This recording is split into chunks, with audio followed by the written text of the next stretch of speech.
Yun, isang mapagpalang araw ulit sa ating lahat, mga kalingap, mga ka-business. At yan, panibagong araw, panibagong reaction ulit po tayo.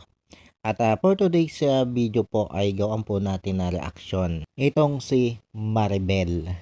Itong latest vlog nitong sila Kalingap Rab patungkol dito kay Maribel.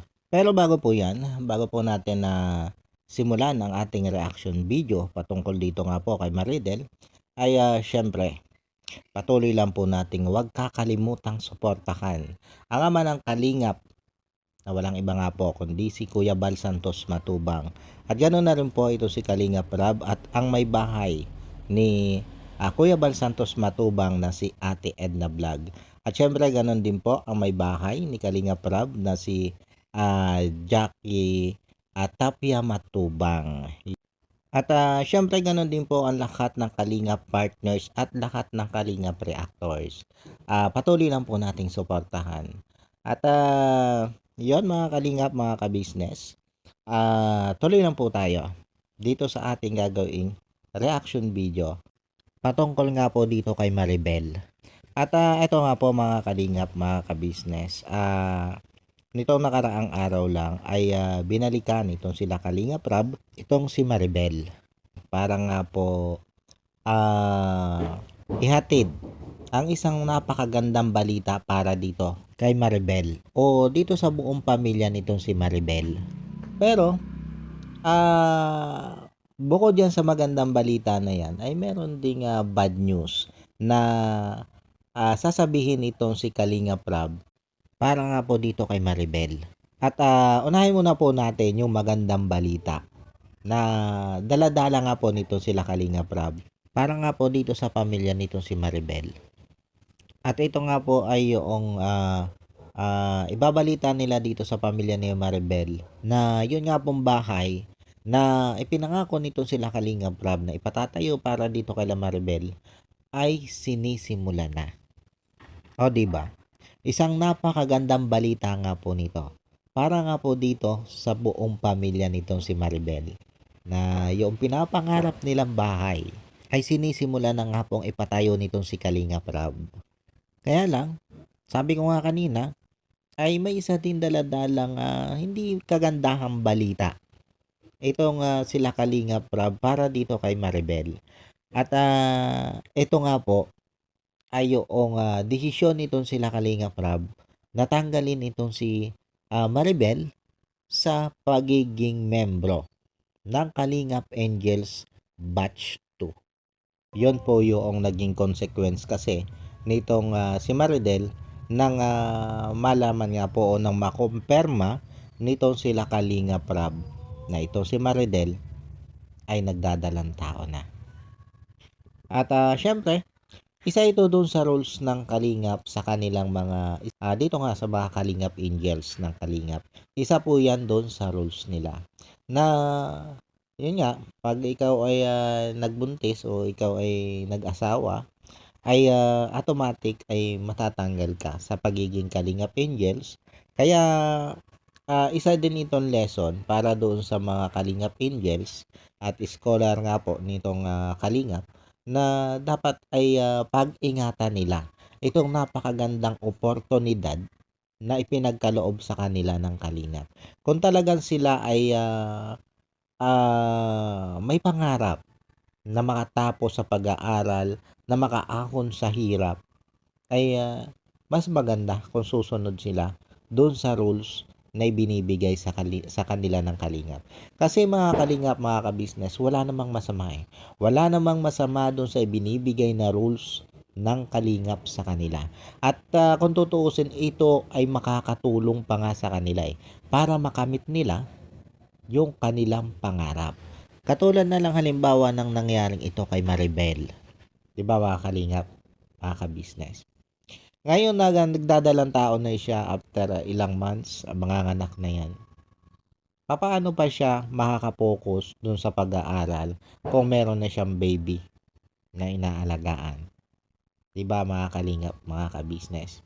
At saka, kung ito-tolerate kasi itong sila Kalingap Rab, at ipagpapatuloy lang nila, kumbaga babaliin nila yung rules, at hindi nila aalsin sa pagiging Kalingap Angels itong si Maribel, ay hindi malayo na gayanin din lang ito ng ibang mga angels. Hindi malayo na ang isipin ng ibang mga angels ay bakit itong si Maribel? Okay lang dito kay Kalingap o dito kay Kalingap Rob ang nangyari. 'Di ba? Kaya mas maigi na rin itong ginawang ito ni Kalingap Rob na binigyan niya ng isang disciplinary action itong si Maribel. At ito nga po ay yung pagkakatanggal nito si Maribel bilang isang membro ng Kalingap Angels Batch 2. At ito nga po mga Kalingap, mga ka-business, nung dating nitong sila Kalingap Rob dito sa bahay nga po nitong sila Maribel, ay nagulat sila nang hindi nila nandito itong sila Maribel. Maging yung nanay at lola ni Maribel wala dito. Kaya naman sinikap nilang hanapin itong si Maribel kung saan nga ba ito naroon. I-message pa nga nila ito para malaman kung nasaan nga ba itong si Maribel.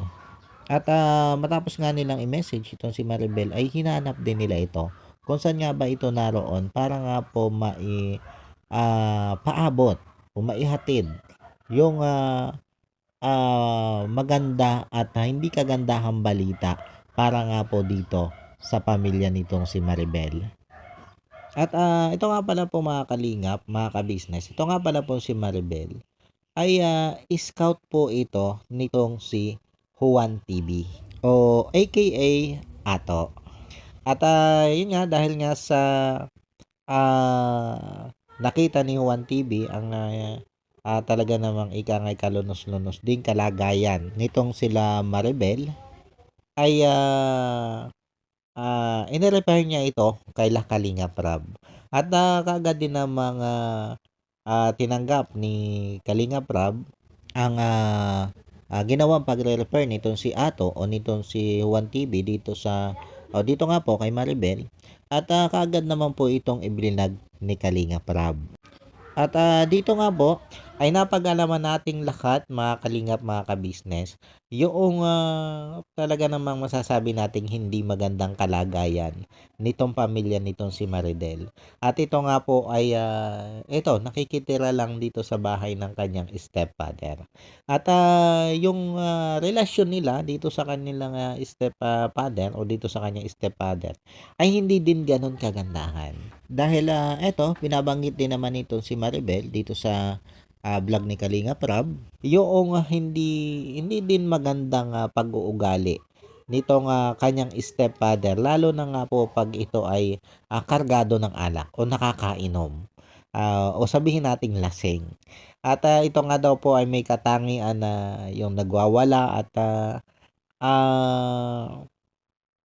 nananakit. Kaya naman sa tuwing lasing itong kanyang stepfather ay hindi nila alam kung saan sila susuot. O kung ika nga dun sa ibang salita ay kung saan susuling. Kumbaga dahil nga nananakit po Kaya naman ang naging buhay din itong sila Maribel dito sa piling ng kanyang stepfather ay masasabi nating hindi naging maganda. At nais din nila na humiwalay na dito sa kanyang stepfather. Maging yung nanay niya ay handa na ring iwan yung kanyang stepfather. Kaya nga lang, hindi nila yan magawa dahil wala silang matutuluyan. At ang isa pang pinoproblema nito sila Maribel ay meron silang kasamang matanda. Dahil kasama nga nila yung lola niya na wala na ring paningin. Kaya nahihirapan sila kung saan sila susuling kung sakaling umalis sila dito sa dito sa poder ng kanyang stepfather. Kaya nga ang pagdating sa buhay nila ng Team Kalingap ay itinuturing din nilang isang malaking biyaya. Isang malaking pagkakataon para nga makawala din dito sa poder ng kanyang stepfather. At isa pa, ito din yung nakikita niya na magiging susi para matupad niya yung kanyang pangarap. Lalo na nga po yung pangarap niya makatapos ng pag-aaral at makatulong sa kanyang pamilya o matulungan niya itong kanyang pamilya na kahit papaano ay balang araw 'pag nakatapos na siya ng kanyang pag-aaral ay maiangat man lang niya ang antas ng pamumuhay nitong kanyang pamilya. Kumbaga mabigyan niya ito ng medyo maganda-gandang buhay. At hindi naman siya binigo ng kalingap sa kanyang mga pangarap na yan, sa kanyang mga hangarin para to pa rin yung kanyang pangarap. Kaya nga ginawa siyang scholar ng Kalingap o nitong si Kalingap Rab at ibinilang na rin siya bilang isang membro ng Kalingap Angel Batch 2. Kaya nga lang dahil sa isang pagkakamali, dahil sa tukso, ika nga alam naman natin, mga kabataan, minsan sa ganyang edad, nandyan talaga yung pagiging mapusok. At yan nga po yung hindi naiwasan nitong si Maribel. Hindi niya naiwasan yung pagiging mapusok niya. Hindi niya naiwasan yung tukso. At inilihim niya kay Kalingap Rab na meron pala siyang boyfriend. At yun nga, may isang hindi magandang pangyayari. May nangyari sa kanila ng kanyang boyfriend at yun, nabuo nga po ang isang baby sa kanyang sinapupunan. At ito yung naging dahilan kung bakit nga nagpasya itong sila Kalingap Rab na tanggalin nga po itong si Maribel bilang isang membro ng Kalingap Angels Batch 2. Kumbaga, sabihin na natin ang dumating dito kay Maribel sa kanyang sinapupunan ay isang biyaya. Matatawag naman po talaga nating isang biyaya yan. Pero, andun talaga yung katotohanan na pagdating ng biyayang yon sa kanyang sinapupunan ay yun din ang pagputol doon sa oportunidad o doon sa magandang oportunidad na ibinigay sa kanya ng Kalingap. Pero mga Kalingap, mga ka-business, bagamat itong si Maribel po ay hindi na membro ng Kalingap Angels Batch 2 ay sinabi naman itong si Kalingap Rab na hindi siya aalsin bilang isang beneficiary ng Kalingap. Kaya nga yung pabahay project para dito kay Maribel ay tuloy-tuloy pa rin. At sa ngayon nga ay sinisimula na yung paggawa ng kanyang bahay. Kumbaga sabi nga nitong si Kalingap Rab ay mananatiling beneficiary nila itong sila Maribel. Kumbaga, bagamat wala na siya sa pagiging Kalingap Angel sa Batch 2, ay mananatili siyang beneficiary ng Kalingap.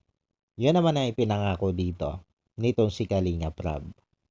At yun nga mga Kalingap, mga ka-business, sa naging paghahanap nitong sila Kalingap Rab dito kay Maribel, ay natagpuan nila ito na yun, ito pala ay nandun sa kanyang isang kamag-anak na yun nga, may na-aksidente daw at parang napitikan ng bakal yung mata at kaya sila nandun ay para tulungan itong kanilang kamag-anak na ito nasamahan kasi nga doon sa pagluluto pa lang daw ay hindi na kayang gawin ito dahil bawal mausukan yung mata na bagong opera. Kaya sila nandun. Kaya pala, hindi nadatnan nito sila Kalingap Rab, itong sila Maribel doon sa kanilang bahay. At dito nga mga Kalingap ay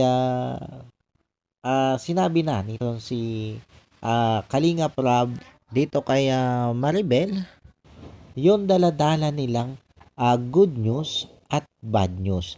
At yun nga, ang inuna dito ni Kalingap Rab na sabihin ay yung good news syempre. Kumbaga dito ay sinabi na nitong si Kalingap Rab dito kay Maribel yung napakagandang balita para sa kanilang pamilya na ito nga bahay nga na ipatatayo ng Kalingap o nitong sila Kalingap Rab para dito kay Maribel ay sinisimula na ngayong araw na ito. O diba? Napakagandang balita yan para nga dito sa pamilya nitong si Maribel. Para naman na matupad na yung kanilang pangarap na magkaroon sila ng sariling bahay. Yung tipong hindi na sila mapapaalis ng kahit sino doon sa kanilang bahay. 'Di ba mga kalingap, mga ka-business? At isa pa doon ay makakalayo na rin siya o makakalayo na rin sila doon nga sa kanyang stepfather na matagal-tagal na rin niyang pinoproblema. Pero tulad nga po ng sabi ko, mga kalingap, mga ka-business, hindi lang good news ang daladala o ang bit-bit-bit-bit na balita nitong si Kalingap Rob para nga po dito kay Maribel. Dahil meron nga po itong, sabi nga ni Kalingap Rob, ay hindi naman ganun ka-bad news. Pero, para sa akin, bad news pa rin, di ba?